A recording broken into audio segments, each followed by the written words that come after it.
Well, it is 6:56 in the morning, Saturday. What, the 2nd?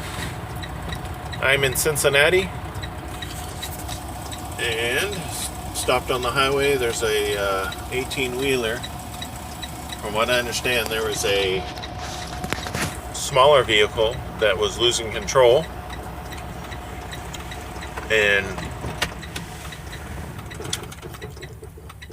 the 18-wheeler that was following him probably stepped on his brakes a little too hard, and his trailer started to drift. And oops, sorry. There is a on the very far right-hand corner of that white trailer is a vehicle that apparently the trailer hit. That's what the CB traffic is saying. And I'm supposed to meet somebody for a trailer swap in Louisville, Kentucky, but no telling how long this is going to take. So here I am, parked on the highway again in Cincinnati. Seems like Cincinnati likes to stop me all the time. I guess this is why I don't use dual camera mode when it's still dark.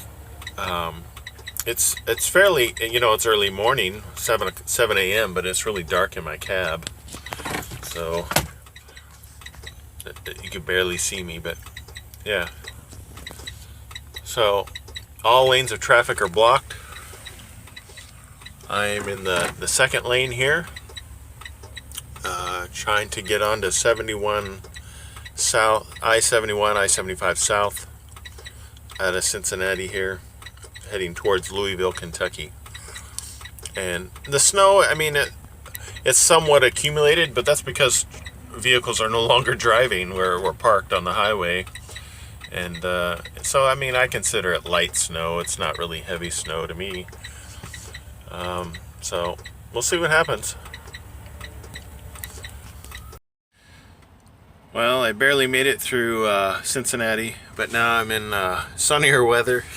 It's 9:40 in the morning on Saturday. Was it the 4th of March? I'm not making it home this. Attention, a new important message has arrived. They sent me too many messages. Let me turn that down. So I just did a load swap. Please submit a macro 19. I already did. How many times? My gosh. Sometimes I don't like this system. Maybe I did it too soon, because I did my trailer swap macro. You have to do say you're doing I'm sorry, I'm trying to hold this left-handed and it usually doesn't work. You have to do a trailer swap macro saying, hey, I dropped this trailer and I picked this trailer up. I already did that, but I'm still getting messages saying, hey, you need to drop, send in these macros. And it's like, I end up doing double work because maybe I do it too quickly. The driver that I'm picking my load up or swapped with, he's getting ready to leave. He's driving a new 2018 Freightliner. I thought it was going to look different. It does, but I thought they were supposed to have a solid front windshield, and that was reported to me by a mechanic. And so that leads me to believe that that's just not true. It does have a different fairing assembly, which makes it look weird, and the catwalk is different. It's shorter, more dangerous, in my opinion, because that's how we get up and down off of the flatbed part of our truck. And we'll see how this goes. I'm going to go over here and get my windows cleaned because I am covered in salt all over my windows, and it makes it difficult to see in the bright sunlight. I've got 4 hours and 55 minutes left on my 70-hour clock, so I'm not driving very far today. Then I'll do a 40-hour reset, which means I'll probably have to leave really early Monday morning in order to get to the shipper by 10. I don't know. We'll see how this goes. Here's the 2018, and you'll see the load I had. You see the catwalk is a little bit different. The fairing doesn't extend all the way back, and there's my wonderful tarp job saying goodbye. Steel tubes, and I was happy with that load, and this is what I got. It's a newer trailer.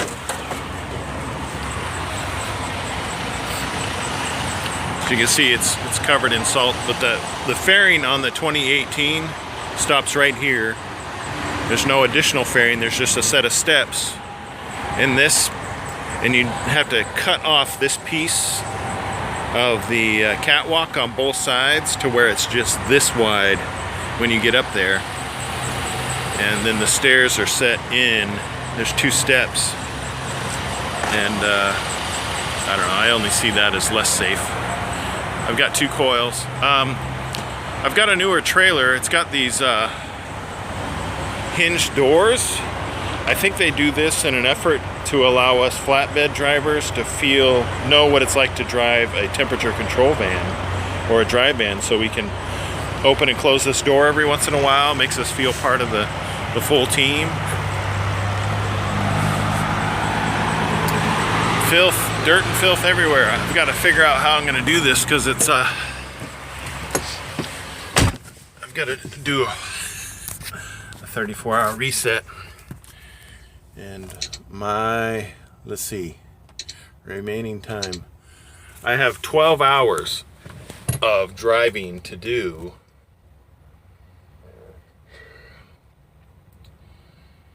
So I got to do some figuring, because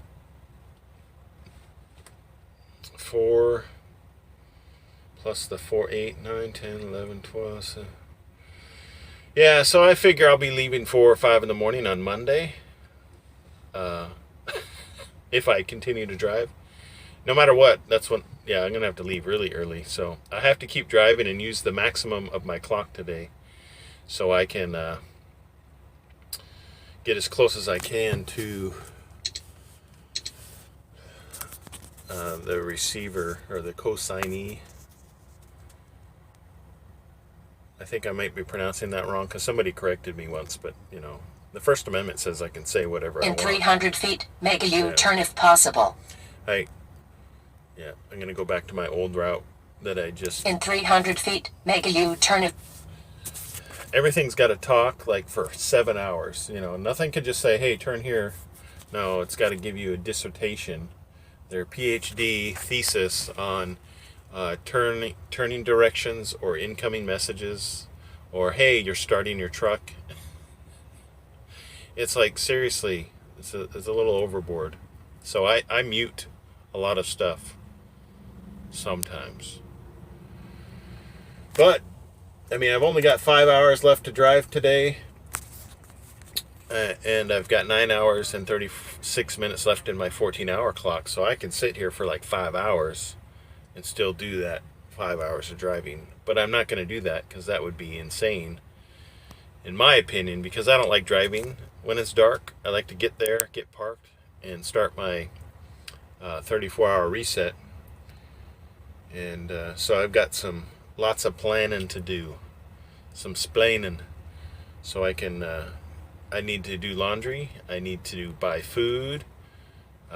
This is what I'm staying out this weekend, not necessarily, well, it's by choice.